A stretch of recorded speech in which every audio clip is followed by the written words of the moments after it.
She sat on the mafia boss's lap to avoid her ex. He said softly, "I won't let him hurt you." Ava Collins existed in the tremor. It was the constant, low-grade vibration of fear that lived just beneath her skin, a hum that dictated every choice she made. It was the reason she never slept past 5 in the morning, the reason she counted her tips from the diner in the locked stall of the employee bathroom, and the reason she worked 2 jobs that kept her moving from sunup until long after midnight. By day, she was the girl who poured endless coffee at the Salty Spoon, a diner near the Granthorn docks that smelled of stale grease and brine. By night, she was a ghost in a black uniform at the Cypress, an upscale nightclub where the city's elite paid $300 for a bottle of vodka and pretended the pounding bass was a substitute for a personality. The 2 jobs kept her busy. More importantly, they kept her in motion.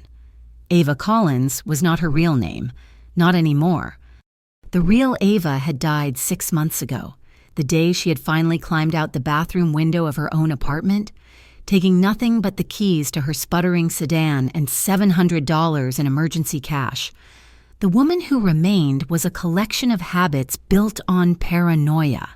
She lived in cheap, anonymous motels on the outskirts of the city, switching locations every few weeks. This week, it was the Traveler's Nook, a drab building with a flickering neon sign and carpets that held the memory of 1,000,000 cigarettes. She paid in cash, always in cash. She used names like Jane Smith or Mia Carter.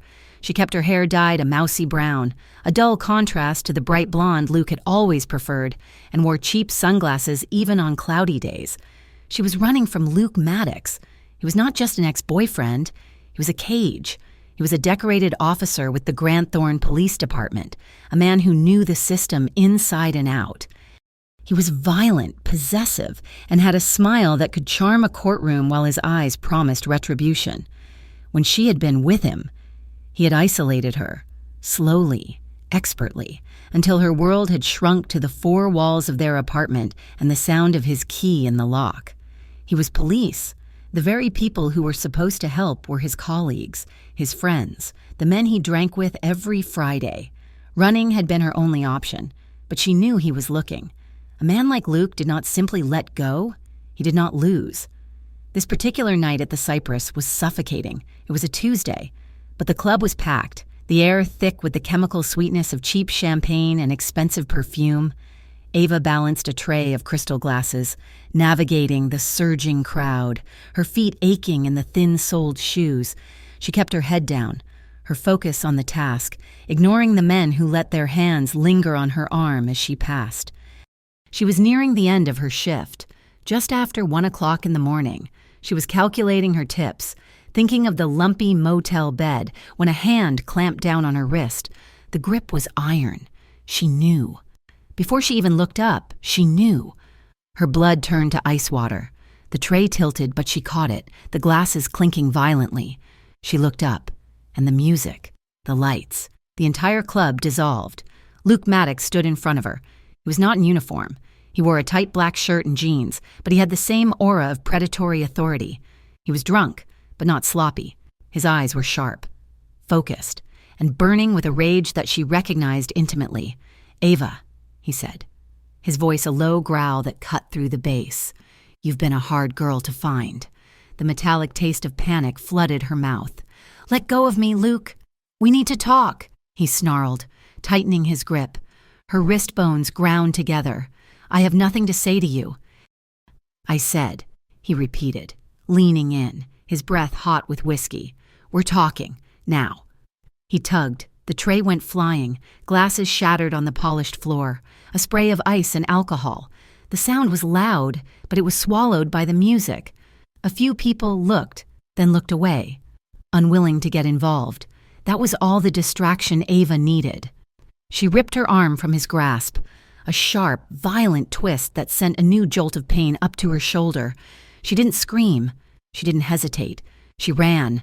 She plunged into the densest part of the crowd, using the moving bodies as a shield. She heard him shout her name, a furious roar, but she didn't look back. She shoved past men in slick suits and women in glittering dresses, ignoring their curses. Panic was a physical thing, a hand at her back, shoving her forward. She didn't know where she was going, only away. She saw the velvet rope that cordoned off the elevated VIP section, a place she was never allowed to enter unless she was serving. A single, bored-looking guard stood at the entrance. Luke was right behind her. She could feel his presence, his heavy footsteps closing the distance, in a move of pure, animal desperation. Ava ducked under the rope. "Hey!" the guard shouted, reaching for her, but she was too fast. The VIP section was quieter, the music muffled by thick carpeting and leather upholstery. It was a dark, hushed island in the middle of the club's storm. There were 3 booths, 2 of them empty. In the largest, central booth, a man sat alone, flanked by 2 other men who stood like statues. Ava didn't stop to think. She didn't analyze. She saw the man in the booth, a figure of stillness in her chaos, and launched herself at him. She threw herself into the booth and, in the most desperate, insane act of her life, sat directly on his lap. Nico Moretti did not flinch. He did not even blink. One moment, he was observing the club with a detached, almost bored interest, a glass of dark liquor untouched on the table before him. The next, a woman was in his lap, trembling like a leaf in a hurricane, her small hands clutching the lapels of his custom-tailored suit. He was a man who lived in a world of absolute control. Surprise was a luxury he had not indulged in for decades. His 2 bodyguards, Sal and Vinny, tensed instantly, their hands moving inside their jackets. But Nico lifted one finger. A small, subtle gesture. They stopped. He looked down at the woman. She was small, drowning in the cheap black uniform. Her brown hair was escaping a messy bun, and her eyes were wide with a terror so profound it seemed to steal the air from her lungs. She smelled of panic and, faintly, of lemons from the drinks she had been serving. He could feel the frantic hammering of her heart against his own chest, a hummingbird trapped in a steel cage. "Please," she whispered, her voice cracking, her gaze locked on something just over his shoulder. "Please, just for a minute. Pretend you know me, please." Nico's gaze lifted from her face. He saw the guard at the rope, looking confused and apologetic, and then he saw the man pushing past the guard. The man was big, drunk, and radiating an ugly, possessive fury. He stormed toward the booth, his face flushed. "Ava, get the hell up now," Luke Maddox bellowed, reaching for her, before his fingers could even graze her arm. Nico moved. His motion was fluid, economical, and final.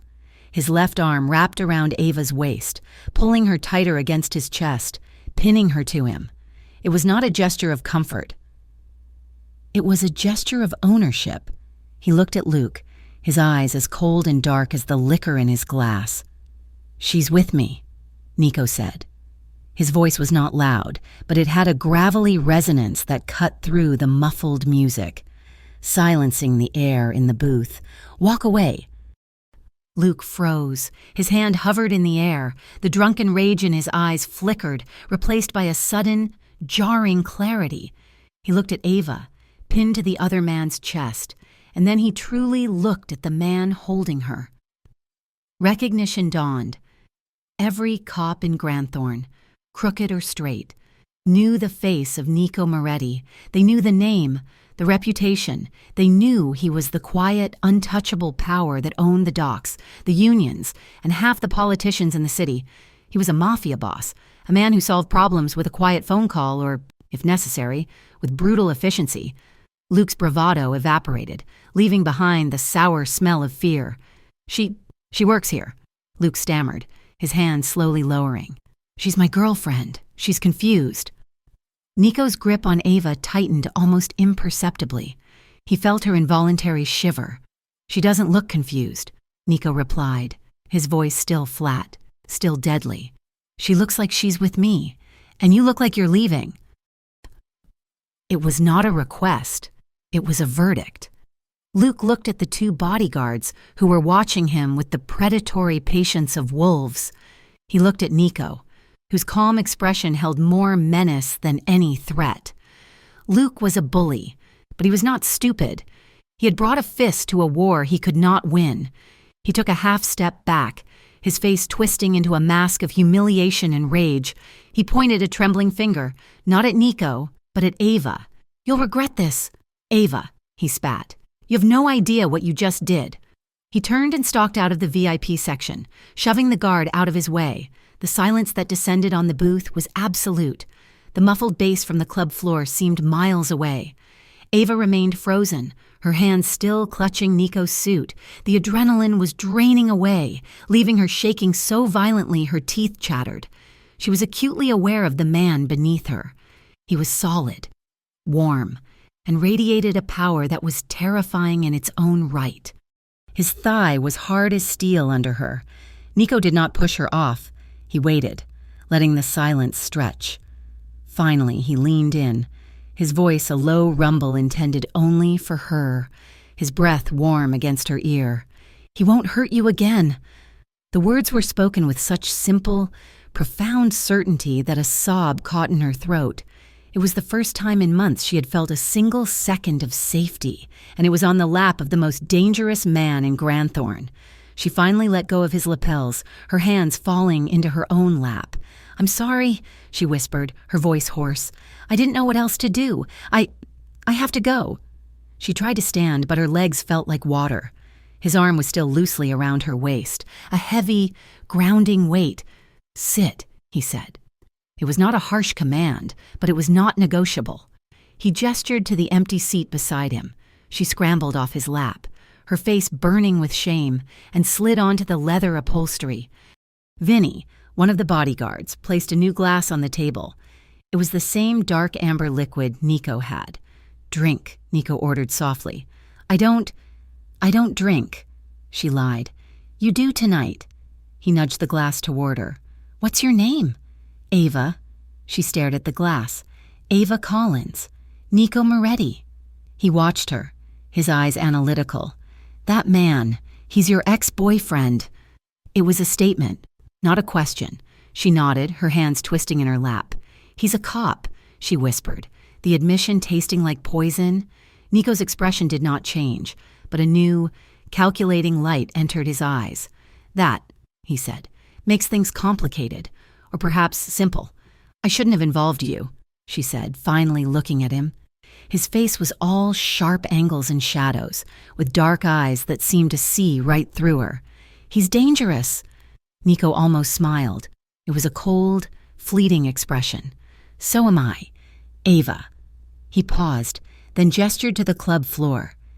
"You can't go back out there. Not tonight. I have to," she insisted, desperation rising again. "I need this job.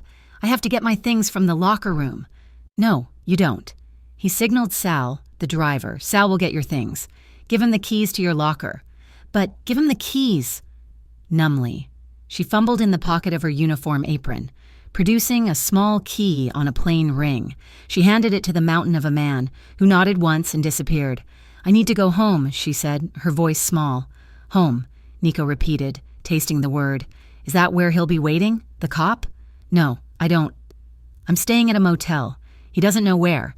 "He will," Nico said. "A man like that? He'll find it." Sal returned, holding Ava's worn gray backpack. She stood, grabbing it like a lifeline. "Thank you, Mr. Moretti. I'm sorry for this." She turned to leave the VIP section, expecting them to let her go. "Sal," Nico said, not raising his voice. "Vinny." "Take her home. Make sure she gets inside." "No," Ava said, spinning around, panic flaring again. "You can't. Please. If Luke sees. If he thinks I'm with someone, he'll get worse. You don't understand." "I understand perfectly," Nico said. Standing. He was taller than she had realized, a truly imposing figure who eclipsed the club's flashy lights. "You are running from a man who believes he owns you, and you just used me to make him back down. That makes you my business." He stepped closer, and she had to tilt her head back to look at him. "You have two choices," he said, his voice low. "You can walk out that door alone, and he will be waiting for you before you reach the street, or you can let my men drive you, and you will be safe. For tonight." Ava looked at the exit, then back at Nico. She was trapped, trading one predator for another, but this one, at least, had not tried to hurt her. She gave a small, defeated nod. The ride to the Traveler's Nook was silent. Ava sat in the back of a black, impossibly clean sedan, the leather smelling new. Sal drove, and Vinny sat in the passenger seat. They did not speak. She directed them to the motel, her stomach churning. She was exposing her location to new, dangerous people. As they turned onto the long, poorly lit road that led to the motel, Ava glanced in the side mirror. A pair of headlights, which had been several cars back, made the same turn. They had been following them since the club. Ava's breath hitched. "That car," she whispered. "It's been behind us." Sal glanced in the rearview mirror. His expression was bored. "I see him." He did not speed up. He did not slow down. He continued driving, pulling into the motel's nearly empty parking lot. He parked directly in front of her room. Number 112, the car that had been following them, pulled in as well, stopping near the entrance, its lights still on. "Stay in the car, miss," Vinny said, his voice a gravelly monotone. Both men got out. They did not rush. They walked calmly toward the other car. Ava watched, her heart in her throat, as a man got out of the driver's seat. He was holding something, a camera. "Just a misunderstanding, fellas," the man said, his voice thin and nervous. "I'm a private investigator, just doing my job." Ava watched in horror as Sal and Vinny flanked the man. It was fast. It was silent. Vinny took the camera. Sal took the man's arm, spinning him around and pinning him against his own car with a force that made the vehicle rock. There was no shouting, no struggle. It was just efficient. Vinny opened the camera, pulled out the memory card, and crushed it under his heel. He then dropped the expensive camera to the pavement and did the same. "You're done for the night," Sal said, his voice just loud enough for Ava to hear. He gave the man a short, hard shove. "Go home. Tell Officer Maddox his pictures didn't come out." The man scrambled into his car, threw it in reverse, and sped out of the parking lot. Sal and Vinny walked back to the sedan. Sal opened Ava's door. "You're safe," Sal said. "Go inside. Lock the door. We'll wait until you do." Ava stumbled out of the car, her backpack clutched to her chest. She fumbled with her key, unlocked the door, and slipped inside, locking the deadbolt behind her.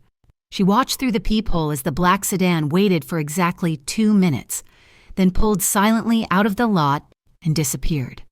Back in his penthouse overlooking the dark expanse of Granthorne, Nico Moretti stood by the floor-to-ceiling windows, the city lights scattered like jewels below. Sal stood 10 feet behind him. "We took her to the motel. A PI was following, hired by Maddox. We discouraged him." "Maddox," Nico said, the name tasting like ash. "A cop who stalks a woman in public, who follows my car. He's reckless. Or desperate, boss. Desperation is a weakness." Nico was quiet for a long moment. He was thinking about the feeling of her heart hammering against his, the raw, unfiltered terror in her eyes. It was a vulnerability he had not been that close to in a very long time. It was interesting. He turned from the window. "Get me everything on Ava Collins," he said. "The real version, not the name she's using now. I want to know where she was born, who she knows, and why she ran." He paused, picking up his untouched glass. "And get me everything on Officer Luke Maddox. I want to know where he sleeps. I want to know who his friends are. I want to know every dirty secret he has." Nico took a slow sip. He was curious. He wanted to know exactly what kind of animal he had just protected, and what kind of animal was hunting her. The illusion of safety shattered exactly 36 hours after Nico Moretti's men had dropped her at the Traveler's Nook for a day and a half. Ava had breathed. It was a shallow, cautious breath, but it was the first time in 6 months that the air had reached the bottom of her lungs. The manager at the Cypress had called, firing her in a cold, curt voice for abandoning her shift and, worse, assaulting the VIP section. She had expected it. It meant she had to pull more hours at the diner, but the relief of not having to return to the club was worth the pay cut. She'd spent the day in her motel room, door locked, chain on, jumping at every sound. But Luke hadn't come. The black sedan had not returned. Maybe. She had allowed herself to hope. The display in the club had been enough. Maybe Luke, seeing her with a man like Nico Moretti, had finally decided she was more trouble than she was worth. Hope was a foolish, dangerous thing. The texts began that evening, just as she was getting ready for her shift at the diner. They came from a blocked, unknown number. That was a stupid trick. Ava's heart seized. She dropped the phone on the lumpy mattress as if it were on fire. She stared at it, her blood turning to slush. It took a full minute for her to pick it up again. "Did you like your bodyguard? He can't watch you forever." A new text followed immediately. "I see you. Ava. Room 112. So easy." She ran to the window, pulling the grimy curtain back a fraction of an inch.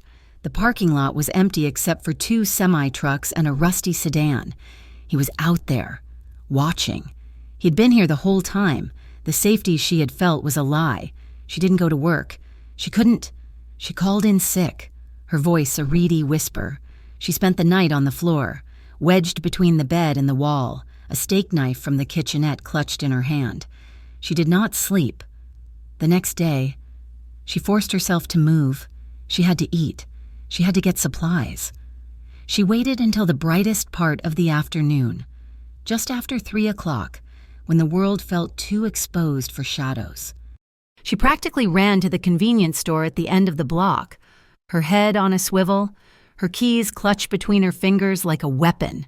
She bought a box of crackers, 2 protein bars, and a bottle of water. She was back at her door in less than 10 minutes. She put the key in the lock, turned it, and pushed.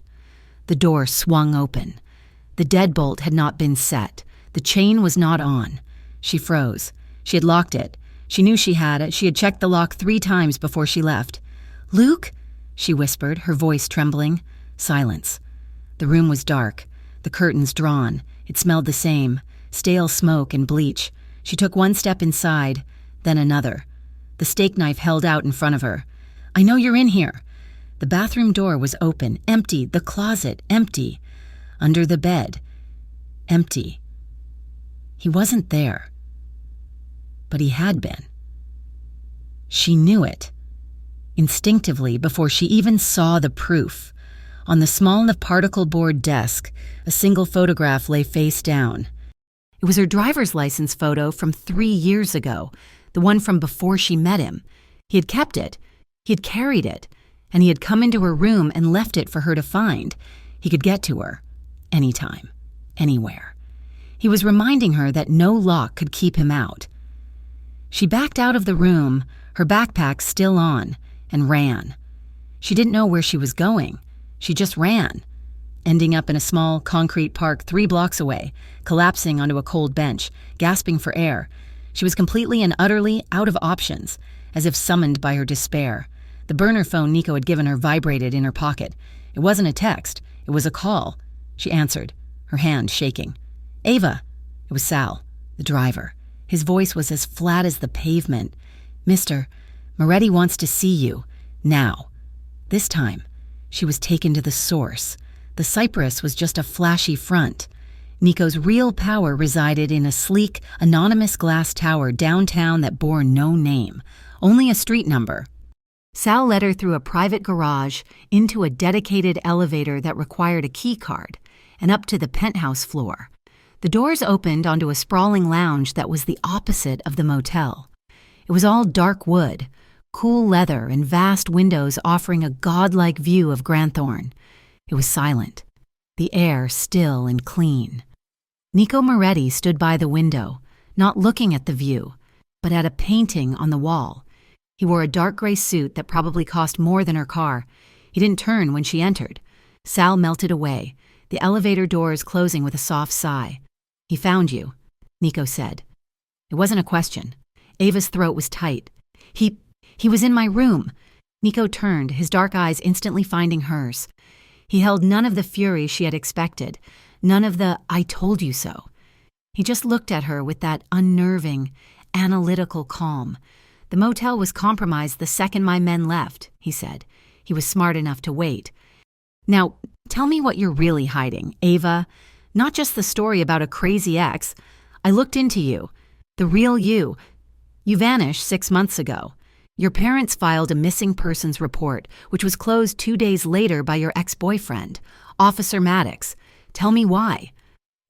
Ava felt the last of her defenses crumble. The fear, the exhaustion, the utter loneliness of the last 6 months welled up. "He's not just a stalker," she whispered, the words tasting like acid. He was my life for 2 years. At first, it was good.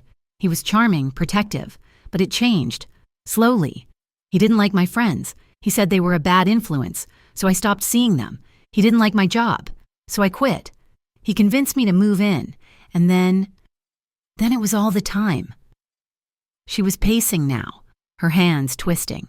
"He controlled the money. He took my phone. He would lock me in. If I argued, he would break things.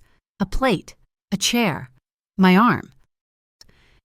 She hadn't meant to say that last part. It slipped out, a truth so ugly it hung in the sterile air between them. Nico's expression remained unchanged, but his stillness became heavier, more absolute. He did not move, did not speak. He just listened. His lack of judgment was the one thing that allowed her to continue. "He's a cop," she said, her voice breaking. "Who do I go to? I went to his captain once. I had a bruise on my face. The captain, he told me Luke was a good man, under a lot of stress, and that I shouldn't be so emotional. Luke found out. That night was the worst. 2 days later, I told him I was going to the grocery store. I kept driving. I drained our joint account, what little was in it, and I ran. I've been running ever since." She finally stopped, exhausted, tears streaming down her face. She was exposed, her shame and terror laid bare. Nico was silent for a long moment, simply watching her. When he finally spoke, his voice was quiet. "You're done running," he said. He walked to a desk. "You cannot stay at the motel. You cannot stay anywhere he can guess. He's a cop. He has resources. But so do I." He held up a key card. "I have an apartment in a building I own. Midtown. The security in the lobby is mine. The men at the door are mine. There is one way in and one way out. He will not get to you there." Ava stared at the key. "I can't," she whispered. "Nico, I can't. I don't want to owe you anything. I can't be trapped again." He walked toward her, stopping a few feet away. "This is not a cage. Ava, this is a fortress, and you're not a prisoner. You're a guest. He put his hands on you. He used his badge to cover it up. That offends me." He held out the key. "Take it. You're out of options. You came to me. Let me handle this." She looked at the key, then at his face. He was right. She had no other move to make. With a trembling hand, she took the key. He nodded, a sharp, decisive gesture. "Sal will take you? Get whatever you left at the motel?" "I left everything," she said numbly. "Then you left nothing of value. Sal will get you what you need for tonight." He walked with her to the elevator, pressing the call button. As the doors opened, he stopped her, placing one hand lightly on the small of her back to guide her inside. The touch was electric. It was nothing like Luke's bruising grip. It was light, possessive, and warm through the thin fabric of her shirt. She flinched, an old, ingrained reflex, but he didn't remove his hand. He just held it there, a steady, grounding pressure. "You'll be safe there," he said, his voice low and protective. She stepped into the elevator, her back tingling where his hand had been. She felt safe, and that, more than anything, terrified her. The apartment was beautiful. It was sterile, all white walls and gray furniture, with a view that stretched over the city. It felt cold, but it was safe. Sal had brought her toiletries, a new t-shirt and sweatpants. She locked the door, but she knew the real security was the man named Marco stationed in the hallway. She hadn't slept in nearly 2 days. The exhaustion hit her like a physical blow. She showered and collapsed into the king-sized bed, the sheets crisp and clean. She fell asleep instantly, only to be dragged under into the darkness. She was back in the old apartment. Luke was there. He was shouting, his face purple with rage, the sound of his fist hitting the wall, thud, thud, the sound of the door splintering. He was coming. He was grabbing her. Ava woke up with a raw scream lodged in her throat. She sat bolt upright, hyperventilating, her heart trying to hammer its way out of her chest. She was in the new apartment, the white room. She was safe. But the terror of the dream was so real. She couldn't breathe. The intercom by the door buzzed, making her jump. "Miss Collins? Is everything all right? I heard a noise." It was Marco. "Fine," she gasped, clutching her chest. "I'm fine. Just a dream." She hung up, burying her face in her hands, trying to stop the violent shaking. 15 minutes later, there was a soft, firm knock on the apartment door. She froze. "Who is it?" "It's Nico." She padded to the door, her legs unsteady, and looked through the peephole. It was him. He was alone. She fumbled with the deadbolt and opened the door. He stood in the hallway, still in his suit, though his tie was gone and the top button of his shirt was undone. He looked tired. "Marco called," he said, his voice a low rumble. "He said you sounded distressed. I'm sorry," she stammered, acutely aware she was wearing nothing but a cheap t-shirt and thin sweatpants. "It was a nightmare. I didn't mean to bother anyone." He looked past her, into the apartment. Then his gaze settled back on her. He saw the genuine, bone-deep terror still clinging to her. He didn't ask to come in. He just did. Walking past her into the living room, he didn't turn on the main lights, leaving the room in the soft glow of the city outside. He gestured to the bed. "Go back to sleep, Ava." "What? You don't have to stay." "I know." He walked to the sleek, modern armchair in the corner of the room, the one facing the bed and the door. He sat down. He didn't take his suit jacket off. He just sat, resting his ankle on his knee, and watched the room. "Nico, you can't be serious." "I am," he said, his voice calm and final. "He's not here. Ava, he can't get in, but your mind doesn't know that yet, so I'll stay. Go to sleep." She stared at him, this powerful, dangerous man, sitting vigil in her bedroom like a stone gargoyle. It was the strangest, most confounding, and safest thing she had ever experienced. She got back into bed, pulling the covers up to her chin. She was hyper-aware of him, of his presence in the dark. She could hear the quiet, steady rhythm of his breathing. He didn't look at his phone. He didn't move. He just stayed, watched, guarded, and for the first time in memory, Ava fell asleep knowing, with absolute certainty, that no one would be able to get through the door. When she woke, sunlight was streaming into the room. She was momentarily disoriented. Then she remembered. She turned her head. He was still there. He was asleep. His head tilted back against the chair, his brow furrowed. In sleep, he looked younger, less like a boss and more like a man carrying an impossible weight.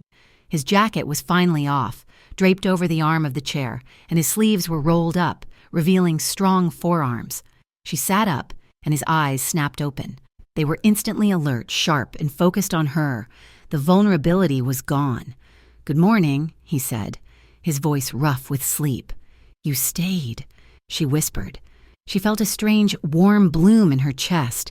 "You stayed all night." He stood, stretching his shoulders, the muscles moving under his shirt. "I said I would." He checked his watch.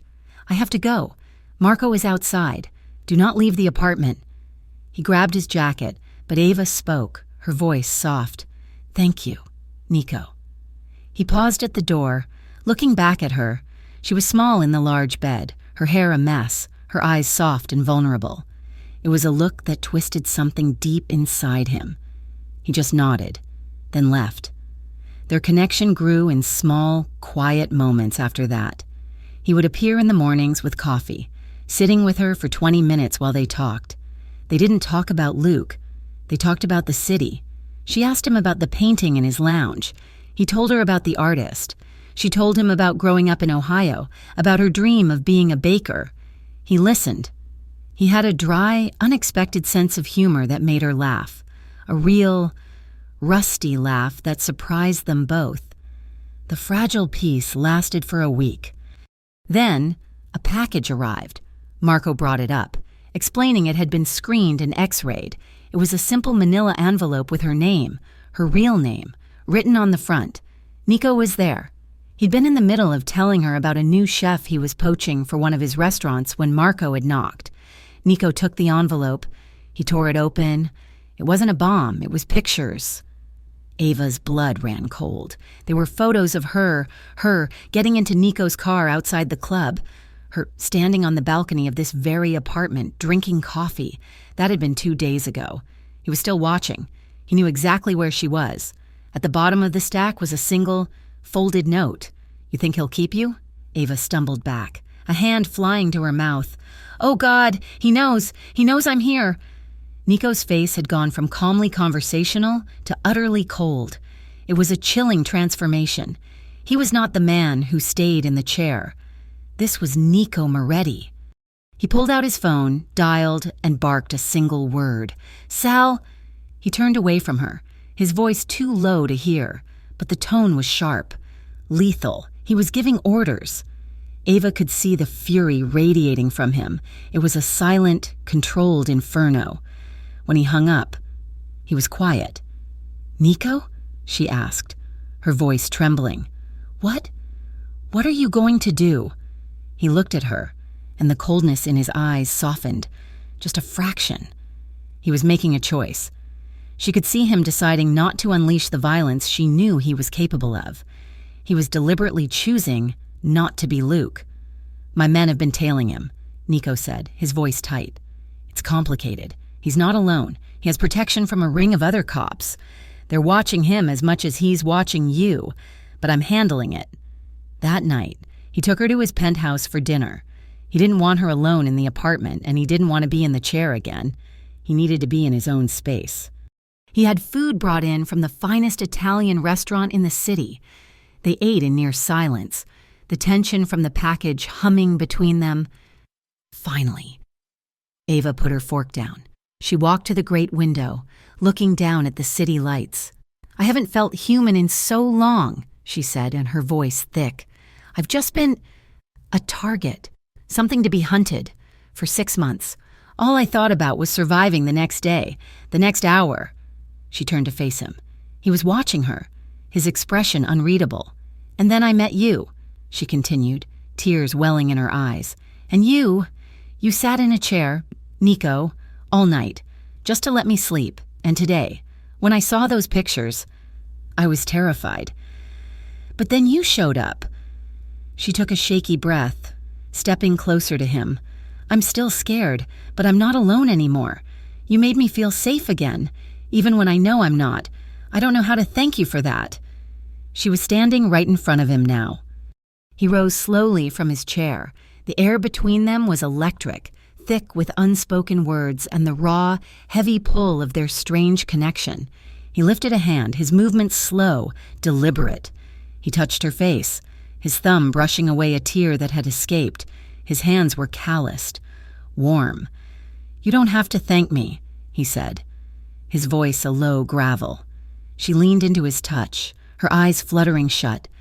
This was the man who had guarded her sleep. This was the man who had listened to her darkest secrets without flinching. He leaned in. It was a slow, agonizingly tender movement. He was giving her every chance to pull away. She didn't. She met him halfway. His lips touched hers. It was not a kiss of passion, not at first. It was a kiss of profound, uncertain, and desperate need. It was slow. It was a question. His lips were firm and hesitant. Her hands came up, not knowing where to go, finally resting on his chest, gripping the fine cotton of his shirt. She could feel his heart hammering against her palms, a mirror of her own. The kiss deepened. A quiet, aching sound came from the back of her throat. It was the craving for safety, for comfort, for simple human touch, all colliding with a sudden, sharp spike of desire. His other hand came up, cupping her jaw, holding her steady as he tilted his head. It was the most tender, all-consuming kiss of her life. It was a promise of protection and a confession of want, all in one. It was too much. Ava pulled back, gasping, her breathing ragged. She was overwhelmed. her emotions in a tangled knot, gratitude, fear, desire, confusion. I can't, she whispered, her hands dropping from his chest. Nico, it's too fast. I'm a mess. I don't know what I'm doing. She was terrified she had just destroyed the one safe thing in her life. Nico did not try to pull her back. He did not look angry or demanding. He simply watched her, his own breathing heavy. He took a respectful step back, giving her space. His eyes were dark, intense, but his voice was gentle. I'll wait until you're ready, he said, but I'm not going anywhere. The fragile truce held for 3 days. 3 days where Ava woke up in the secure apartment, not the penthouse, and began to map the dimensions of her new, gilded cage. Nico had kept his word. He hadn't pushed, hadn't crowded her after the kiss. He had given her space, but his presence was constant. He sent coffee in the morning, food in the evening, and called once a day. His voice a low, steady rumble, just to ask if she was all right. For 3 days, she almost felt like a person. Then, on the 4th morning, her old battered phone, the one she kept in a drawer, the one only her diner boss Marge had the number for, began to vibrate. Her blood turned to ice. She stared at it, her hand trembling. It was Marge. She answered. Marge? It wasn't a greeting. It was a sob. Hysterical, terrified, and choked with tears. Ava! Oh, God, Ava! It's Sarah. She's in the hospital. Ava's stomach hollowed out. Sarah was her replacement at the diner, a sweet-faced single mother of 2 who always covered Ava's station when she was late. What happened? Someone waited for her, Marge choked out. In the alley. After her shift last night, they beat her. Ava. They broke her arm, her jaw. She's in surgery. The man. He told her to give you a message. Ava sank to the floor, the secure apartment walls closing in. What message? He said, Marge's voice cracked. He said, tell the runaway bitch that no one is safe. Ava. Who did this? What did you bring to us? The phone slipped from Ava's numb fingers. It wasn't about her anymore. This wasn't protection. This was a plague. She was the carrier, and she was infecting everyone who had ever shown her a moment of kindness. Sarah, with her 2 little kids. Marge, who had always given her extra shifts. The guilt was a physical weight, suffocating her, crushing her lungs. Luke hadn't found her, so he had found the next best thing. He had found someone innocent and destroyed them to prove a point. And Nico. He was next. Luke had sent pictures of the apartment. He was sending men to hospitals. He was not afraid. He was escalating. He would come for Nico, for his business, for his men, and he would do it just to get to her. She was a weakness, a liability, a ticking bomb. She had to leave. Not just the apartment. She had to leave Granthorne. She had to disappear so completely that Luke would have no one left to hurt. She couldn't take the elevator. Marco, the guard, was stationed at the end of the hall. He was kind, but he was loyal to Nico. She waited. She watched through the peephole. An hour later, a food delivery arrived for the apartment across the hall. Marco turned, his back to her, to check the delivery man's credentials. That was her chance. She didn't take her backpack. She didn't take a jacket. She just grabbed her burner phone and her wallet, slipped out the door, and ran. She bolted for the emergency stairwell, her feet pounding on the concrete. She burst out onto a service street 20 floors below, gasping for air, her heart trying to escape her chest. She ran 3 blocks, her lungs burning, before flagging a cab. Her voice was a reedy whisper. Union Station, please, hurry. At the train station, she was just another piece of human freight. The cavernous hall was filled with people, the sounds of announcements and rolling suitcases echoing off the marble. It was a perfect place to vanish. She used the last of her cash to buy a one-way ticket to St. Louis. It was the next train leaving, departing in 15 minutes. From there, she could get a bus, anywhere. She found the track number and hurried through the gate, joining the small crowd on the platform. The cold wind whipped at her thin shirt. She was shaking, but not from the cold. She had done it. She was free. She was poison, and she was finally Finally getting back in the bottle. You really thought it would be that easy? The voice was not Luke's. It was cold, quiet, and vibrating with an anger so profound it made the air around her feel thin. She turned. Nico Moretti stood 10 feet away. He wasn't in a suit. He wore black jeans and a dark, heavy coat. His hands shoved in his pockets. He was alone, but his presence was an army. He looked at her, and his eyes were black with a controlled, lethal fury. "Nico, please," she whispered, backing away, one step closer to the tracks. "You have to let me go. He hurt Sarah. He put her in the hospital. Because of me. Don't you see? I'm a disease. So you run," he stated, his voice dangerously soft as he advanced on her. "You run from my guard. You run from me. And where were you going, Ava? Lewis? And then where? A motel in Kansas? A diner in Arizona? How long until he finds the next person you talk to? How long until he puts them in the hospital?" He was in front of her now, close enough for her to feel the heat radiating from him. His anger was a physical thing. I can't let him hurt you," she confessed, the tears finally breaking, hot and fast. "He'll destroy you. Nico, he'll burn your whole world down just to get to me. I can't be your weakness." His expression faltered. The cold rage in his eyes was replaced by something raw, something she couldn't name. He reached out, his hand closing around her upper arm. His grip was steel. "Get in the car," he said. "No, Nico." He hauled her, not gently, back toward the exit. "We are not having this conversation on a train platform." He dragged her through the station, impervious to the stairs, and threw her into the passenger seat of his sedan, parked in a fire lane. He got in the driver's side, and the car was plunged into a heavy, suffocating silence.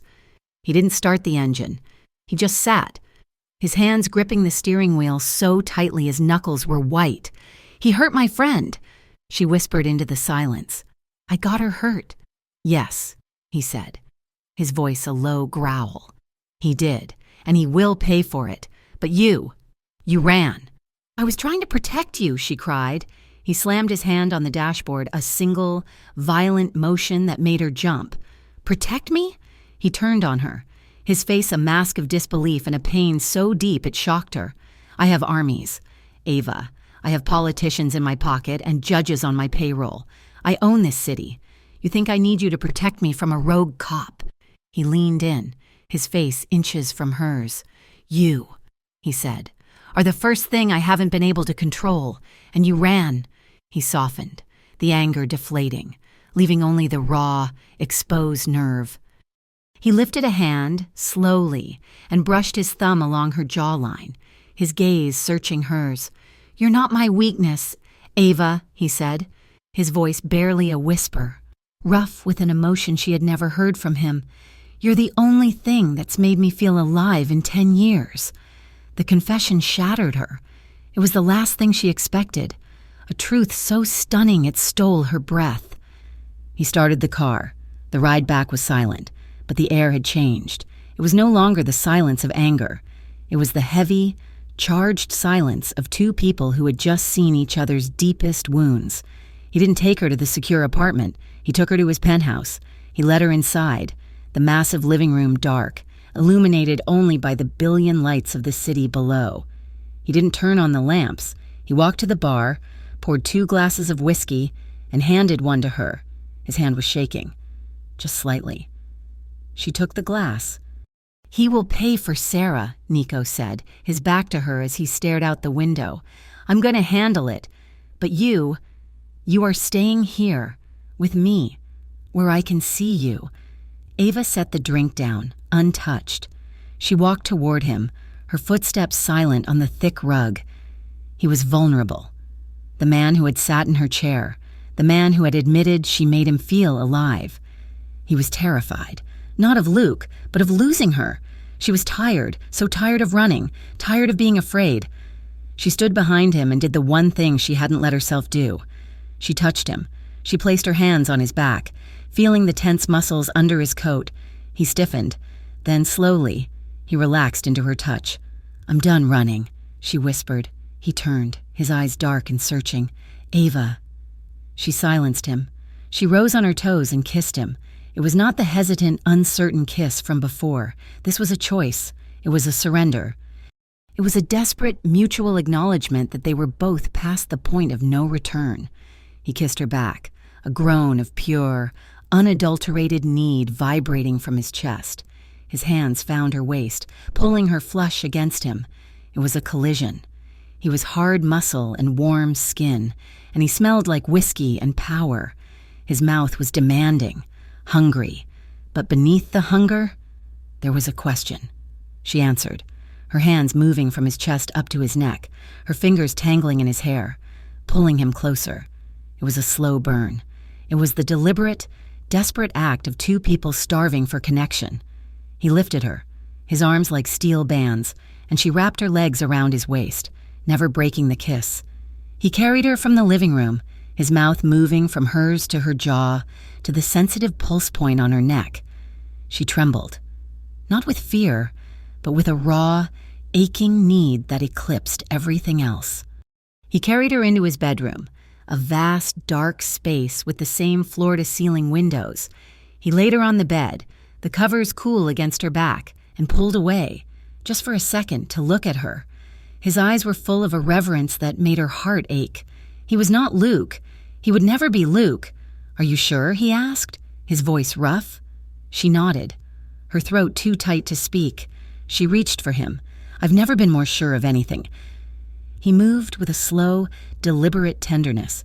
He removed her shoes, his large, calloused hands gentle. He undressed her not with fumbling haste, but with a reverence, as if he were unwrapping something priceless. And she, in turn, unbuttoned his shirt, her trembling fingers brushing against the warm, hard skin of his chest. This was not a taking. It was an exchange. It was not the desperate, animalistic act she had associated with intimacy. It was a slow, healing confession. His touch was not about ownership. It was about worship. He moved over her, his body a heavy, protective weight, and kissed her with a depth of feeling that felt like absolution. It was protection. It was surrender. It was two broken, jagged-edged people finding a way to fit together, to be whole, just for a night. And as the city lights blurred into constellations outside the window, Ava finally felt safe. In the morning, she woke up first. She was tangled in his arms, his breathing a steady, warm rhythm against her hair. She had woken up without screaming. While she showered, she heard his voice from the bedroom. It was cold again. The voice of the boss. "I don't care what it costs," he was saying. "I want the name of every dirty cop on Maddox's payroll. I want to know who he drinks with, who he owes. Dig deep. Find the old vendettas. I want to know where everybody is buried. Burn the ground under him." She stepped out of the bathroom, wrapped in his robe. He hung up, his expression softening as he saw her. "I'm tired of being scared," she said, her voice firm. "I'm tired of being the person you have to shield. I want to learn how to fight."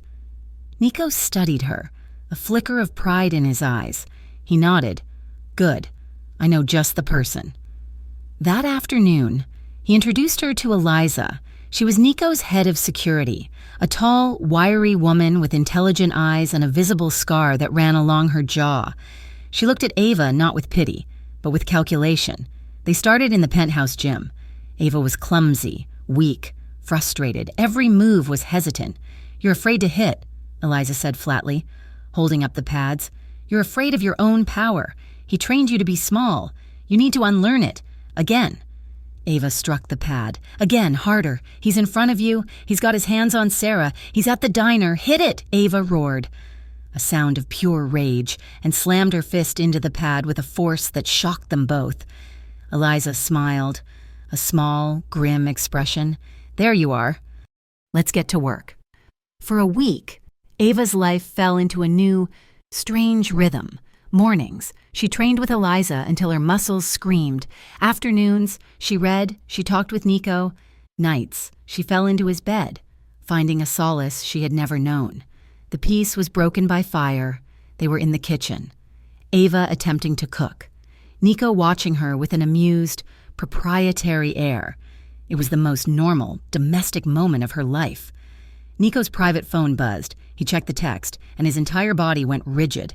The glass of water in his hand shattered, his grip tightening until it simply broke. "Nico?" Ava whispered, her heart stopping. "He set fire to the diner," Nico said, his voice a lethal, quiet monotone. "The salty spoon? Oh, God, Marge, and no one was hurt," he bit out, his patience finally, completely gone. He was pacing, a caged panther. It was 3 a.m. He burned it to the ground. It was a message. "He's not just coming for you, Ava. He's coming for me." Ava went to him, putting her hands on his chest, forcing him to stop pacing. "Why?" she asked, her voice low. "Why are you doing this, Nico? This is your life, your empire. He's trying to burn it down. You could have let me go. You could have let me get on that train. Why is this your fight?" He was silent for a long time, his gaze fixed on the broken glass on the floor. "Because I've seen this before," he said, his voice hollow. "When I was 15 years old." He looked at her, his eyes black holes of memory. "My mother, she was with a man, a lot like your Luke, charming to the world, a monster behind closed doors. He beat her. One night, it was bad. I heard it, through the wall." "Nico," she breathed. "I was a kid," he said, his voice thick. "I was terrified. I did what I was supposed to do. I called the police. I told them he was killing her." "What happened?" "They never came," he said, his voice flat and dead. "Or maybe they came, knocked, and left. He must have charmed them. By the time I broke the door down, it was too late. He was just sitting on the sofa, drinking a beer, and she was gone." He finally looked at her, and she saw the 15-year-old boy, the one trapped in the monster. "I watched her die because no one was strong enough to stop him, because the people who were supposed to help didn't. I swore that night I would never be weak again. I would never let that happen again. I would be the man who does come. I would be the one who stops them." The emotional walls didn't just crack. They evaporated. This was his why. This was the source of his power, his darkness, his ferocious need for control. Ava's eyes filled with tears. She surged forward, wrapping her arms around his neck, and kissed him fiercely. It wasn't a kiss of passion. It was a kiss of understanding, of shared, terrible pain. "You saved me," she whispered against his lips, her voice breaking. "You saved me before I even knew I was drowning." He shuddered, his arms crushing her to him, burying his face in her hair. It was a moment of absolute, perfect, painful connection. A loud, sharp crack shattered the night. It was not thunder. It was the sound of the massive, reinforced penthouse window exploding inward. A spray of tempered glass pebbles rained across the floor. Nico didn't think. He reacted. "Down," he roared. He grabbed Ava by the waist, tackling her, shielding her with his entire body as they crashed to the thick Persian rug. A second thwack echoed through the room, the sound of a high-velocity round burying itself in the marble wall, precisely where Ava's head had been a second before. A sniper. Nico lay on top of her, his body a solid, immovable shield, his breathing hot in her ear. "They've declared war," he growled, his voice a lethal promise. "The games are over." The penthouse was a tomb of shattered glass. Within seconds, Nico was moving. He didn't check for the shooter. He didn't pause. He grabbed Ava by the arm, his grip a band of steel, and dragged her low and fast toward the service elevator. "Sal," he roared into his phone. "Sub-level 3. Now. We are blown." There was no time for clothes, for explanations. Ava was still in his robe, her heart hammering a painful, terrified rhythm against her ribs. They descended in the silent, windowless steel box, and when the doors opened, the black sedan was already there, engine rumbling. Sal was at the wheel, his face a mask of stone. "Eliza is meeting us at the fallback," Nico said, shoving Ava into the back seat and climbing in beside her. "We're going dark." The car tore out of the garage, taking a series of sharp, unpredictable turns that pressed Ava hard against the leather seat. Nico was on another phone, this one a simple, nondescript burner. His voice was a flat, cold instrument of command, Burn it, everything, the penthouse, the midtown apartment, scorch the servers. He went military. We go underground. He hung up and finally looked at her. She was shaking, clutching the robe closed. "Where are we going?" she whispered. "A place he can't find, a place the GPD doesn't know exists." His eyes were like chips of ice. The war just started. They drove for over an hour, leaving the coastal lights of Granthorne behind, climbing into the dense, pine-covered hills that formed the city's spine. The road turned from pavement to gravel, then to a muddy, rutted track. Finally, they stopped at a high, chain-link fence topped with razor wire. A man with a rifle emerged from the darkness, nodded at the car, and opened the gate. The safe house was not a house. It was a bunker, a low, concrete structure built into the side of the hill, invisible from the air, with reinforced steel doors and narrow, slit-like windows. Inside, it was functional, cold, and utterly secure. Eliza was waiting for them, along with 2 other guards Ava didn't know. "The perimeter is set," Eliza reported, handing Nico a tablet. "Thermal, seismic, nothing gets within a half-mile without us knowing." "Good." Nico turned to Ava. The adrenaline was fading, leaving him looking exhausted and infinitely dangerous. "You stay here. You do not leave, for any reason. You listen to Eliza. Do you understand?" She nodded, her throat too dry to speak. He was the boss again, the cold, calculating strategist, the man who had held her, who had confessed his past, was gone. He looked at her for a long moment, his gaze tracing her face as if memorizing it. He stepped forward, cupped her jaw, and kissed her.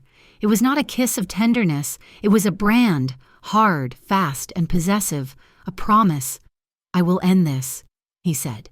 Then he turned, walked out the steel door, and was gone. Nico Moretti went to war. He vanished from the public eye, becoming a ghost in his own city. He moved through a network of bolt holes and anonymous businesses, directing his organization with ruthless precision. Luke had drawn first blood with a sniper, using a police-issued rifle. He had declared that his badge made him untouchable. Nico intended to prove him wrong. He started by cutting off the arms, the dirty cops on Luke's payroll, the ones who supplied him with surveillance and muscle, found themselves compromised.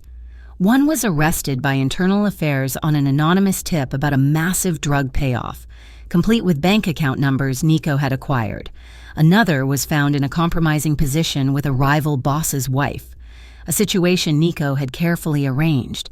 He was dismantling Luke's network, piece by piece, without firing a single shot himself. He made them turn on each other, back in the safe house. Ava struggled with the one thing she'd had too much of: silence. The concrete walls were soundproof. The guards were quiet. There was no city noise, no television, no internet, just the hum of the air circulation. It was a different kind of prison. It was safe, but it was suffocating. She trained with Eliza every day, her body growing hard, her movements more confident, but her mind was still a cage. One night, unable to sleep, she found a yellow legal pad and a pen in a supply closet. She sat at the stark metal table, and she began to write. She did not write a letter. She wrote it. She wrote about the first time Luke had grabbed her arm, the shock of it. She wrote about the excuses he made, the apologies. She wrote about the isolation, the slow, creeping dread, the way he had convinced her she was crazy. She wrote about the night he'd locked her in, and the day she had climbed out the window. She filled page after page, her hand cramping. The words were ugly, painful, and true. With every line, the fear that had lived in her stomach for years began to loosen. It wasn't just a fog of trauma anymore. It was a series of documented events. She wasn't just a victim. She was a survivor. She was a witness. She was gaining a clarity that was as sharp and hard as Eliza's commands. She and Eliza formed a strange bond in that sterile environment. One afternoon, while they were sparring, Ava noticed the long, pale scar on Eliza's jaw again. "Does it ever go away?" Ava asked, rubbing her own sore knuckles. "The feeling that you're always looking over your shoulder?" Eliza stopped, her expression unreadable. "This?" She touched the scar. "This was a gift from my last employer. He liked to teach lessons." "What did you do?" I left, Eliza said simply. He found me. He gave me this. He thought it would make me crawl back. What happened? Nico happened. He was new to the city then, making moves. This man was a problem for him. Nico found me in a shelter. I was a mess. My jaw wired shut, and he didn't offer me pity. He offered me a job. Eliza picked up her water bottle. He found the man who did this, and then he gave me the one thing no one else ever had, a purpose. He taught me to channel the rage, to use it. The fear doesn't go away. Ava, you just make it work for you. Eliza looked at Ava, a flicker of something close to respect in her eyes. You're not a soldier, but you're not breakable either. You're like him. In a way, you just survive. In the city. Nico had one of Luke's men, a young, twitchy detective named Harris, whose gambling debts Nico had been tracking for months. Sal and Vinny had picked him up outside an off-track betting parlor. They were in the back room of a refrigerated butcher shop. Nico sat on a stool, perfectly calm, while Harris vibrated with terror, tied to a chair. I don't know anything, Harris stammered, the cold fog of his breath pluming in the air. You know Luke's endgame, Nico said, his voice quiet. The sniper was an escalation. Burning the diner was sloppy. He's panicking. But the package of photos, that was different when... That was a plan. Tell me. He's crazy, man, Harris whimpered. He's obsessed. He said you were the perfect frame. Nico's blood went cold. Frame. He wants her back, but he knows he can't just take her from you. So he's building a story, that you're the monster, that you kidnapped her. He's got a reporter on his payroll waiting for the signal. Nico stood, walking slowly toward Harris. And how does the story end? Harris was crying now. He said he was going to be the hero. He was going to find her. He was going to rescue her. He said, she's not going to make it, of course. She'll be dead in the crossfire. Tragic. The mafia boss killed her before I could save her. He plans to kill her, Mr. Moretti. He's going to kill her and blame you for it. A cold, white-hot rage filled Nico's veins. This wasn't about obsession. It was about ego. It was a psycho's masterpiece, with Ava's body as the final brushstroke. And then he disappears with her? Nico asked, his voice dangerously soft. No, Harris sobbed. He disappears into his new life. The hero cop who avenged his ex. The whole city. They'll love him. He'll be untouchable. He plans to take your operation. Once you're gone, the corrupt cops, they're all in on it. They just want you out of the way. Nico looked at Sal. He didn't have to say a word. He turned and walked out of the freezer. He knew the plan. That night, Nico drove to the safe house. He was exhausted, but the information was a toxic fuel. He pushed too hard, too fast, taking a shortcut through a rival's territory instead of his own secure routes. He was reckless. It was an ambush. Not Luke, just bad luck. 3 men from a crew he'd been pressuring. They boxed his car in an alley. Gunfire erupted. Nico drove through them, the sedan's armored body taking the hits. But one lucky shot came through the side window as he accelerated past, tearing a burning, jagged line across his upper arm and shoulder. He didn't stop. He drove, one-handed, bleeding, for the 45 minutes to the hills. He stumbled through the steel door of the safe house just after 2 a.m. Ava was in the kitchen, unable to sleep, reading over the pages she had written. She heard the door code, the heavy groan of the hinges. She saw him. He was pale, his face slick with sweat, his entire left side dark with blood. He leaned against the concrete wall, his breath coming in ragged gasps. The boss was gone.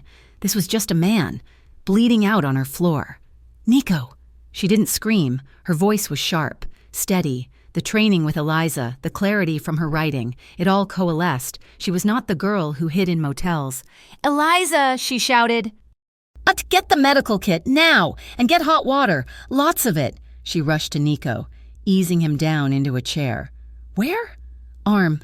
Shoulder. It's just a graze." He grunted, but his face was ashen. "Let me see." Her hands were firm, not trembling. She didn't wait for permission. She grabbed a pair of scissors from the kit Eliza brought and cut his shirt, ripping the expensive, blood-soaked fabric away. It was not a graze. It was a deep, ragged tear, bleeding sluggishly. "Hold this," she ordered, pressing a thick gauze pad into Eliza's hand and forcing it onto the wound. "Keep pressure." She worked with a focused, silent intensity. She poured antiseptic into a bowl, her hands moving with purpose. She cleaned the wound, her touch gentle but efficient. He hissed. His eyes squeezed shut, but he didn't pull away. She was touching him.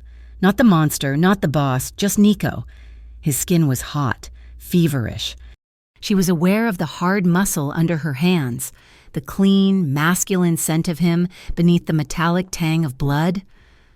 She was saving him, just as he had saved her. Eliza watched, stunned, as Ava took a needle and surgical thread from the kit.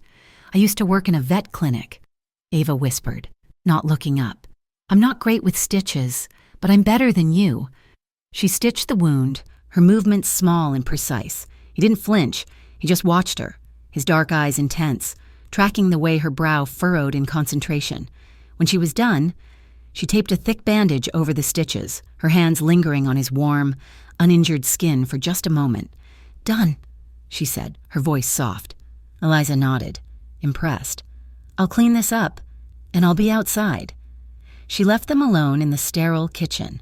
The adrenaline fled, leaving them both shaking. Nico looked at his bandaged arm, then at her. He looked exhausted, vulnerable, and more human than she had ever seen him. "You're good," he rasped. "Go to bed, Nico. You need to rest. He tried to stand, but staggered. She caught him, her small frame supporting his weight. She half dragged, half guided him to the simple cot in the room he used. She eased him down onto the mattress. He lay back, his good arm pulling her down with him. "Stay," he whispered, his voice thick with pain and something else. She didn't argue. She lay down beside him on the narrow bed, her body curved against his. He was hot, radiating a low-grade fever from the trauma. He turned, his face buried in her hair. "He's going to kill you," he whispered, the confession torn from him. "That's his plan. Kill you. Frame me." Tears streamed down her face, hot and silent. She wasn't crying from fear.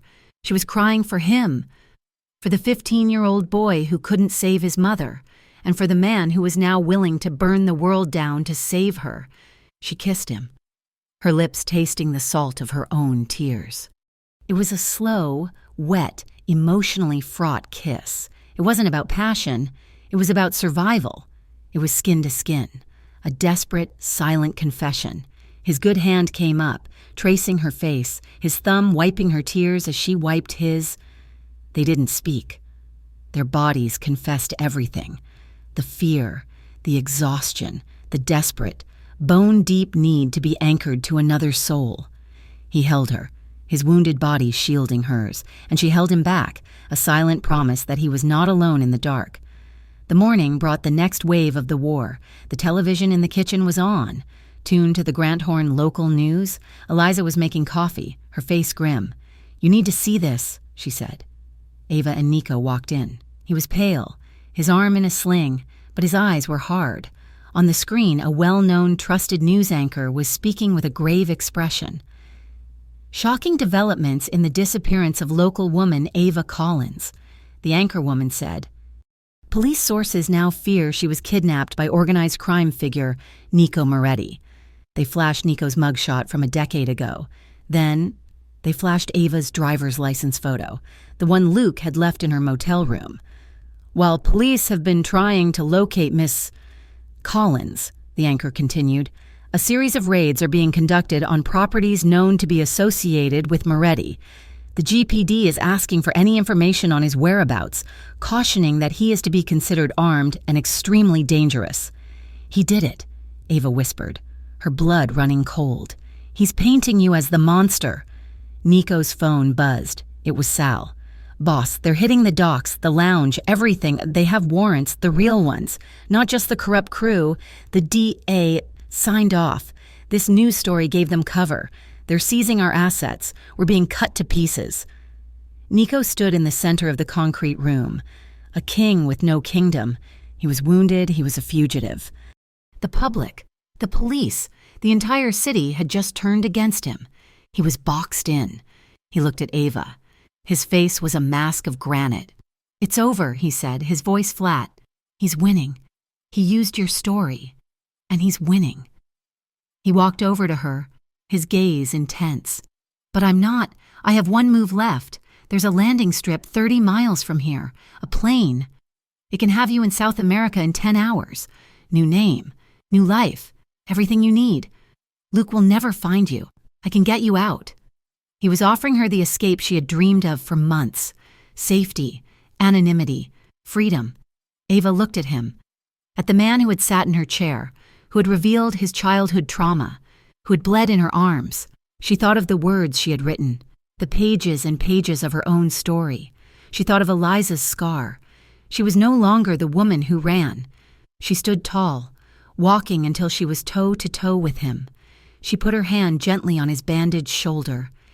"No," she said, her voice clear and strong, echoing in the concrete room. "He took my story. Nico, he's using it to destroy you. He's not just fighting you anymore. He's fighting me." She looked him dead in the eye, her fear burned away, replaced by a cold, hard resolve. "Then let's end it, together." Nico's world, once a kingdom, had shrunk to the back seat of a stolen, 20-year-old sedan that smelled of rust and stale gasoline. They moved only at night, slipping back into Granthorne not as rulers, but as insurgents. The public-facing Moretti Empire was in flames, seized by a police force acting on the righteous, false narrative Luke had crafted.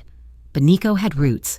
He had backdoor alliances, old debts, and connections in the parts of the city that the police, even the corrupt ones, were too afraid to touch. He was a fugitive, but he was not powerless.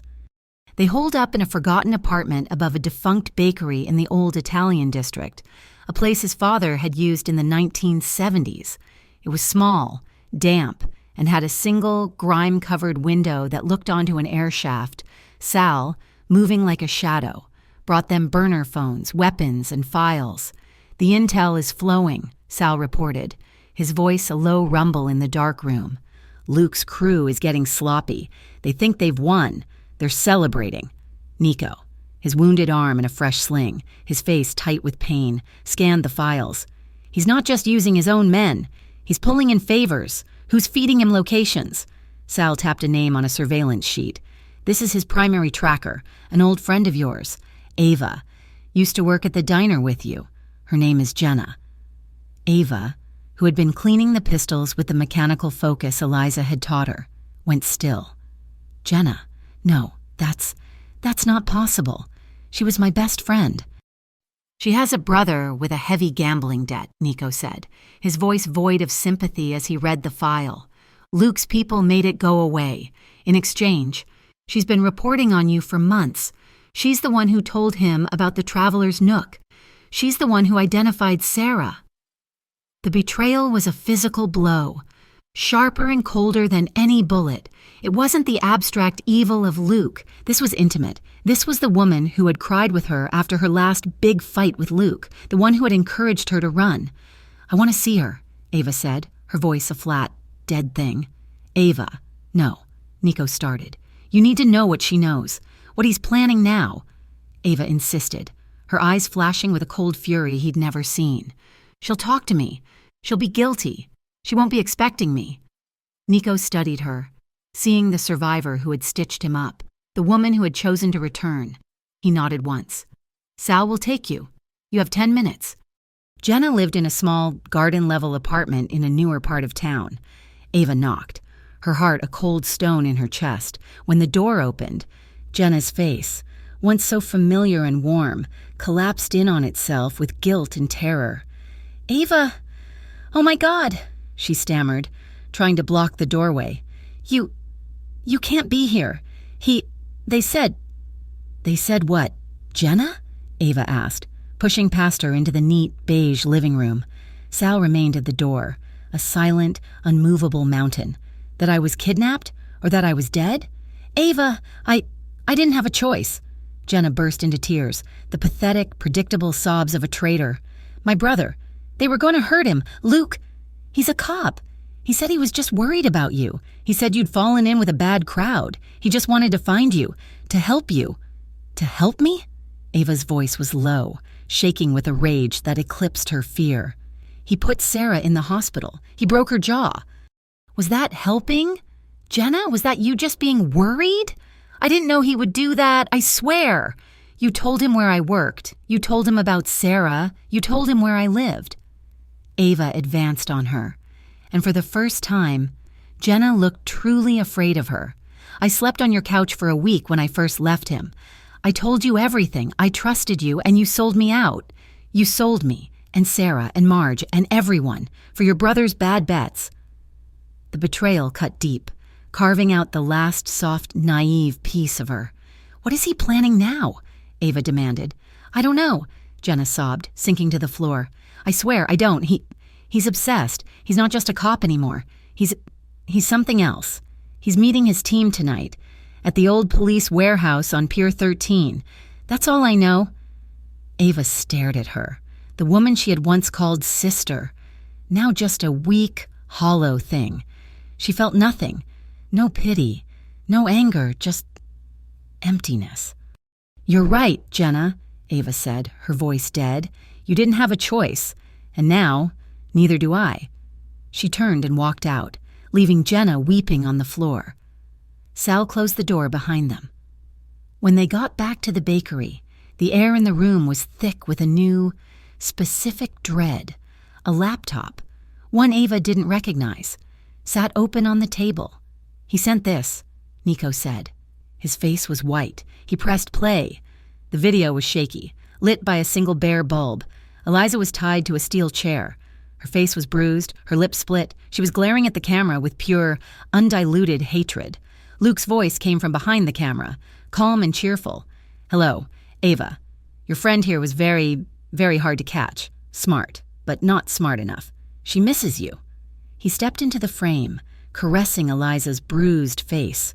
Eliza tried to spit at him, but her head was held fast. Here's the deal, baby, Luke said, his smile a grotesque mask. You've been a bad girl. You've been running with the wrong people. It's time to come home. The warehouse on Pier 13, midnight, you come alone. You walk through the front door. If I even smell your mafia boyfriend, she dies. And then I come for you, and I'll be so much angrier. Midnight. Ava. Time to come home. The screen went black. Ava was silent. She didn't cry. She didn't scream. She simply walked to the table where the weapons lay and picked up the 9mm pistol. She checked the magazine, her hands steady. He hurt her, Ava said, her voice a monotone. He hurt Eliza. Because of me. Ava, Nico said, his voice tight with pain and fury. This is what he wants. It's a trap. I know, she said, finally looking at him. Her eyes were not the eyes of the woman he'd met in the club. They were the eyes of a soldier. And I'm going, but I am not going alone. He'll kill her if he sees me. Then he won't see you, Ava said. Eliza taught me about weaknesses. That warehouse is old. It has tunnels. It has a sewer main. He'll be watching the front door. He won't be watching the floor. Nico stared at her, a slow, dangerous smile touching his lips. He thinks he's hunting you, he whispered. He has no idea. We are hunting him. The warehouse on Pier 13 was a vast skeletal wreck, smelling of salt, rust, and dead fish. The raid was set for 11:57, 3 minutes before Luke's deadline. Sal and 2 other men, all that was left of Nico's trusted personal guard, were creating a diversion at the far end of the pier. A small fire and a few rounds fired to draw attention. Nico and Ava came up through a storm drain, the cold, slimy water soaking their boots. Nico's left arm was bound tight to his chest. He was pale, sweating, and operating on pure adrenaline and rage. He held his own gun in his right hand. They emerged into a dark, cavernous space. They could hear voices from a brightly lit office on a raised platform 200 feet away. Stay in the shadows. We move on my signal, Nico whispered, His voice strained. They moved like ghosts, from pillar to pillar. They were 30 feet away when a man, a uniformed cop, stepped out from behind a stack of crates, his phone to his ear. "Yeah, I hear it," the cop said. "Just some bums. I'll check it." He saw them. His eyes went wide. His hand went to his holster. Nico didn't hesitate. He fired. His gun's report suppressed to a dull thwack. The cop crumpled, but the element of surprise was gone. "We're blown," a voice shouted from the office. "He's here. He brought him." The warehouse exploded in a hail of gunfire. Bullets sparked off the steel pillars around them. It was high stakes, chaotic, and terrifying. The air filled with the deafening, percussive crack, crack, crack of unsilenced pistols. "Eliza! In the office! Move!" Nico roared. Shoving Ava forward, he provided covering fire, his one-handed stance steady, his shots precise.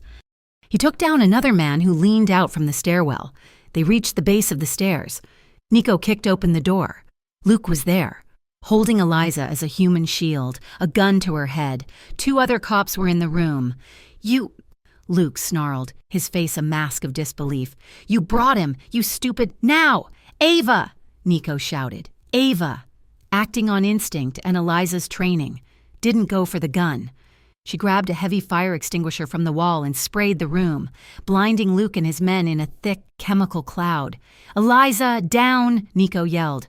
Eliza dropped, stomping her heel back into Luke's shin, biting the hand that held her. Luke roared in pain. Nico fired into the cloud, at the men he could no longer see. One screamed and went down, but the third man, the one nearest the door, raised his gun, firing blindly. Nico felt the impact before he heard it. A white-hot agony tore through his side, just above his hip. He staggered, a grunt of pure agony forced from his lungs. He fell to one knee, but he kept his gun up. Ava saw it. She saw Nico stumble. She saw the other man, his arm emerging from the fog, leveling his gun for a finishing shot at Nico's head. Time stopped. Ava had the pistol in her hand. Her hands were shaking. Tears of terror and rage streamed down her face. She could hear Eliza screaming. "Shoot him! Ava, shoot him!" She saw the man's finger tighten on the trigger. "No!" Ava shrieked. She didn't aim. She just pointed, closed her eyes, and pulled the trigger. Once. Twice. 3 times. The sound was deafening, the recoil slamming her arm back. She opened her eyes. The man was on the ground, his chest a bloody mess. He wasn't moving. She dropped the gun as if it were burning. She looked at her hands, horrified. Luke was gone. In the chaos, he had fled, scrambling out a back window. "Nico!" Ava screamed, rushing to him. He was on the ground, his hand pressed to his side, blood pouring between his fingers. He's gone!" Eliza grunted, cutting her own ties with a fallen officer's knife. "We have to move. Cops are coming, real ones." They hauled Nico up, his good arm over Ava's shoulder, his wounded one over Eliza's. They half carried, half dragged him out, back down the stairs, back into the maze of crates. They made it to the car, Sal waiting, his face grim, and sped away just as the first sirens wailed in the distance. They didn't go back to the bakery. They went to a new safe house, a high-end condo one of Nico's lawyers kept. The second they were through the door, Nico's legs gave out. His eyes rolled back. He collapsed on the pristine white carpet, a growing pool of dark blood spreading beneath him. He was unconscious. "Ava," Eliza said, her voice sharp, grabbing her. Ava was in shock, staring at the blood on her own hands. "Ava, snap out of it. Get the medical kit." "The one from the bunker, it's in the car. Go." For hours they worked. Ava, her shock replaced by a desperate, cold focus, and Eliza, herself bleeding from a dozen small cuts, became a trauma team. Ava cut away his shirt, revealing the new, ragged hole in his side. She cleaned it, she packed it, she stitched it, her hands no longer shaking. She pumped him full of saline and antibiotics, her movements sure and steady. He was pale, his breathing shallow, but he was alive. She sat vigil for the rest of the night, holding his hand, wiping his feverish brow with a cool cloth. Eliza dozed in a chair, a shotgun across her lap, in the darkest hour, just before dawn. Nico began to murmur. He thrashed, his good hand gripping hers. He was in the memory, the hallway, his mother. "No, don't, can't." Then his voice, clear and heartbreakingly vulnerable, a child's plea in a man's body. "Ava, don't leave. Please, don't leave me." A single tear rolled down her cheek. She leaned forward, resting her forehead against their joined hands. "I'm right here, Nico," she whispered, her voice thick. "I'm right here. I'm not afraid anymore. I'm not going anywhere. I'm with you." He settled, his breathing deepening. He woke hours later, the morning sun casting bars of light across the room. His eyes, bleary with fever, found hers. The relief that flooded his features was so profound, it made her chest ache. "You're okay," he rasped, his hand tightening on hers. "You are," she corrected, managing a small, watery smile. I shot him. Nico, the man, I killed him." He just looked at her, his gaze unwavering. "You saved me," he said, his voice raw. She leaned down, and he met her, lifting his head from the pillow. They kissed. It wasn't the desperate, needy kiss of the penthouse or the tear-streaked confession in the bunker. It was slow. It was grounded. It was a kiss that said, "We are here. We are alive. We are real." She pulled back, gently brushing the damp hair from his forehead. She sat in the silence for a long time, just listening to him breathe. "What happens now, Nico?" she asked, her voice quiet. "He's still out there. He'll just come again." Nico closed his eyes for a moment. When he opened them, the vulnerability was gone. The fever was still there, but beneath it, the cold, hard steel of the boss had returned, forged anew. "We end this," he said, his voice a lethal promise. "Permanently." The trap was set with Ava's own history. Nico, healing in the sterile condo, his arm still bound, had become a master of information, while the GPD, fueled by Luke's narrative, hunted the ghost of Nico Moretti.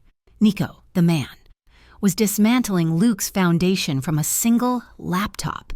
"He's arrogant," Ava said, pacing the living room. She was no longer shaking. The woman who had killed to save Nico was gone, replaced by someone cold and clear. "He doesn't just want me back. Nico, he wants to win. He wants me to crawl back." "He's lost his network," Nico said, his voice rough. "The sniper, the warehouse crew, they're all gone or in custody. He's exposed. He's just a cop now. But he's a cop who thinks he's a king." "No," Ava said, stopping. "He's the man who thinks he's my savior. The media loves him. He's the hero cop. He thinks I'm terrified of you, that I'm desperate to escape the monster who kidnapped me." A plan bloomed in the air between them, sharp and dangerous. "The train station," Ava whispered. "When I ran from you, he found me at the train station. He's arrogant enough to think I'd do it again." Nico looked at her, his dark eyes understanding immediately. "You want to be bait." "I have to be the bait," she insisted. "He won't come for you. You're a ghost, but he'll come for me. He won't be able to resist." The plan was simple. They would use the one pipeline Luke still trusted. Jenna. Sal, posing as a disillusioned Moretti guard, sold Jenna the information. Ava Collins was terrified. She was cracking.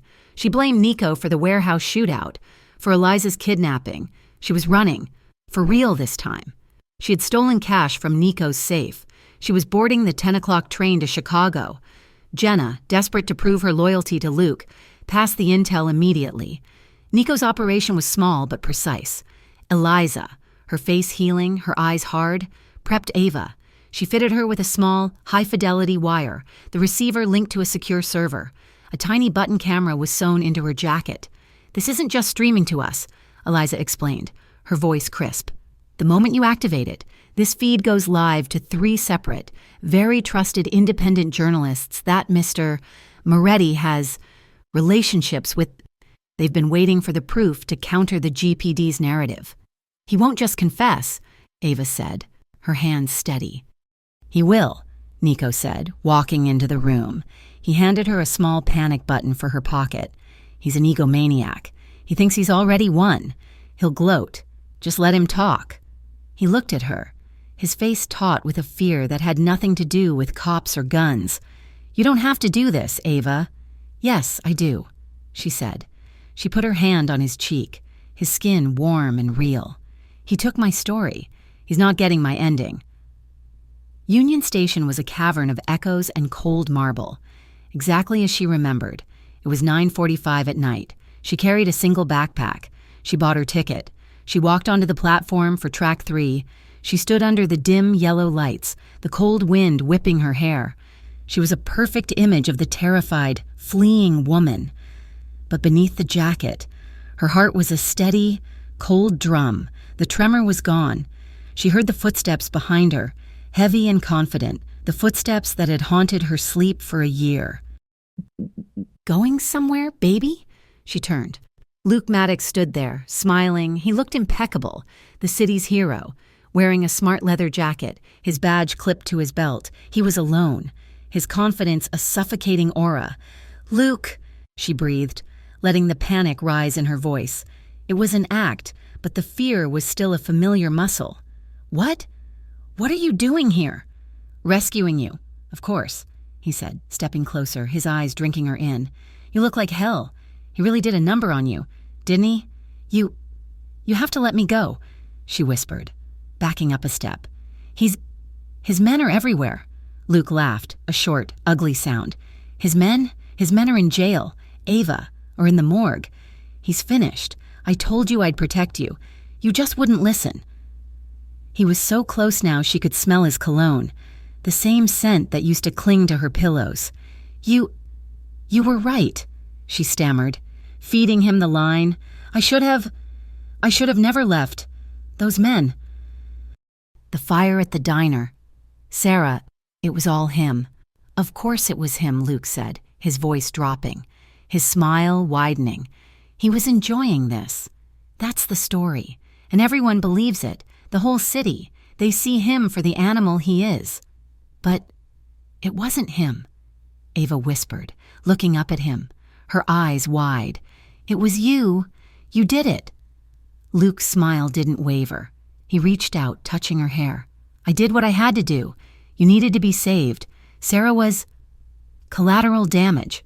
The diner? Just pushing the narrative. It's a dirty world, Ava. You have to be willing to get your hands dirty to clean it up. She activated the stream. And the cops? She asked, her voice trembling. All those dirty cops? They work for you? He scoffed. They did what I paid them to do. They were idiots. They wanted the scraps from Moretti's table. I just wanted the table. And with him gone, it's all mine. You tried to kill me, she said, the words heavy, real, at the warehouse. You were going to shoot me. His hand, which had been caressing her hair, suddenly clamped down, his fingers digging into her scalp. The hero's mask vanished, revealing the monster underneath. It was a perfect plan, he hissed, his face inches from hers. It was brilliant. Hero cop storms the fortress, finds his ex-girlfriend dead, killed by the monster who kidnapped her. Tragic. I'd be a legend. And you would finally be where you couldn't run anymore. You abused me, she choked out, the tears finally real. I loved you, he roared, shaking her. I gave you everything. You were weak. You were pathetic. You were mine, and you ran. You think I was going to let you just walk away? You think I was going to let that greaseball put his hands on what belongs to me? I am not, she said, her voice suddenly clear and cold. Yours. He saw it then. The lack of fear. The clarity. His eyes darted down, seeing the slight bump of the wire under her shirt. His face, a mask of triumph, collapsed into pure, animalistic rage. You're wearing a wire, he breathed, his voice a shocked whisper. You stupid, lying bitch. He lunged, not like a cop making an arrest, like an animal. His hands went for her throat, but Ava wasn't the girl from the motel. She was the woman who had trained with Eliza. As his hands closed, she didn't pull back. She slammed her foot down on his instep, the heel of her boot crushing bone, and drove her elbow hard into his solar plexus. He roared, stumbling back, his breath stolen. He was a cop. He was faster. He recovered instantly, striking her across the face with the back of his hand, a blow that sent her sprawling onto the cold concrete platform. He pulled his service weapon, his face purple with fury. "I'll kill you right here," he screamed. "I'll tell them you were trying to escape. I'll tell them—" "Drop it." The voice came from the darkness. Luke froze, his gun still aimed at Ava on the ground.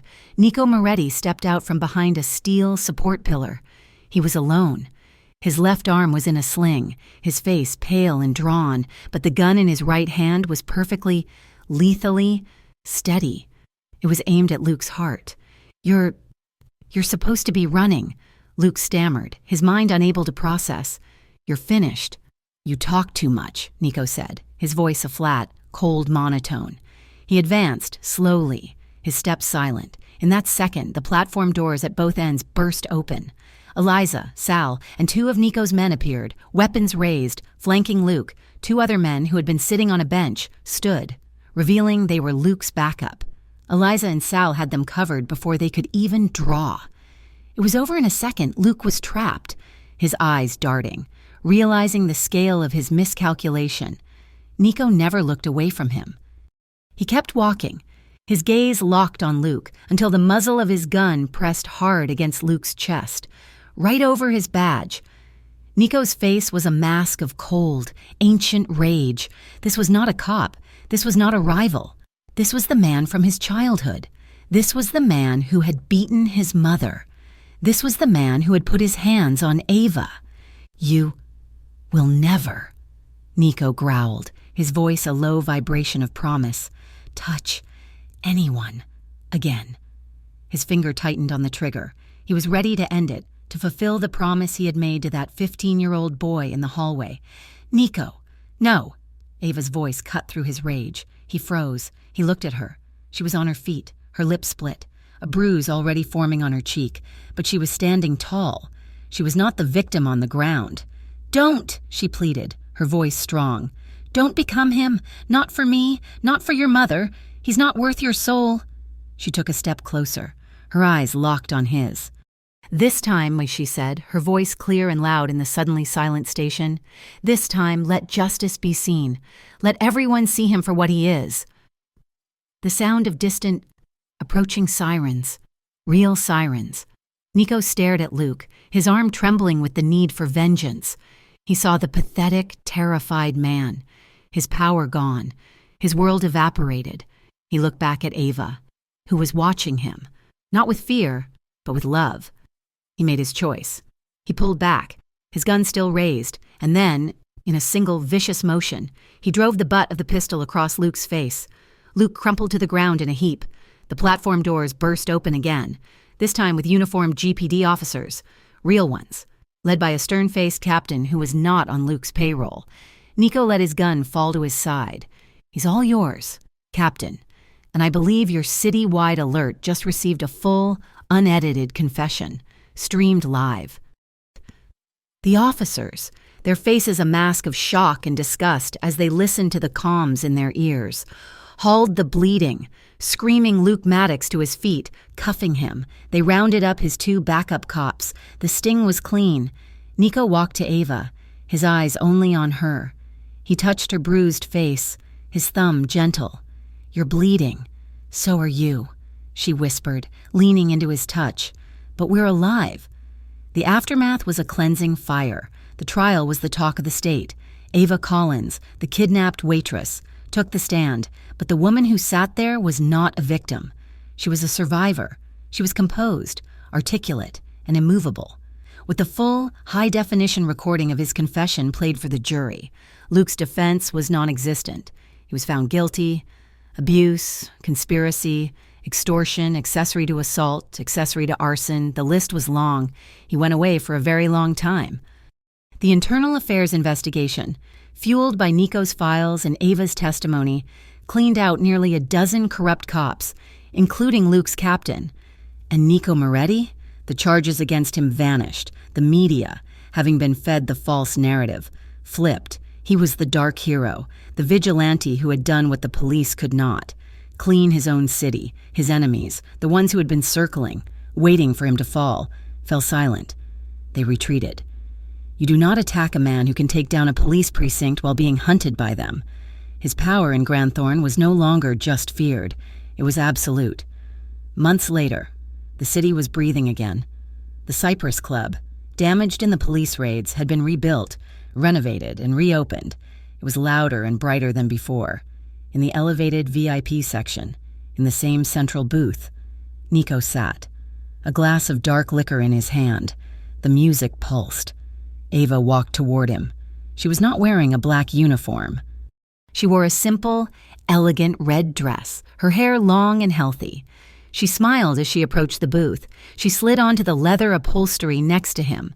Then, with a confident, easy grace, shifted, moving to sit on his lap. It was not an act of desperation. It was a declaration of belonging. She leaned her head against his shoulder, her arm wrapping around his neck. He was solid, warm. He was home. Nico's arm wrapped around her waist, pulling her impossibly close.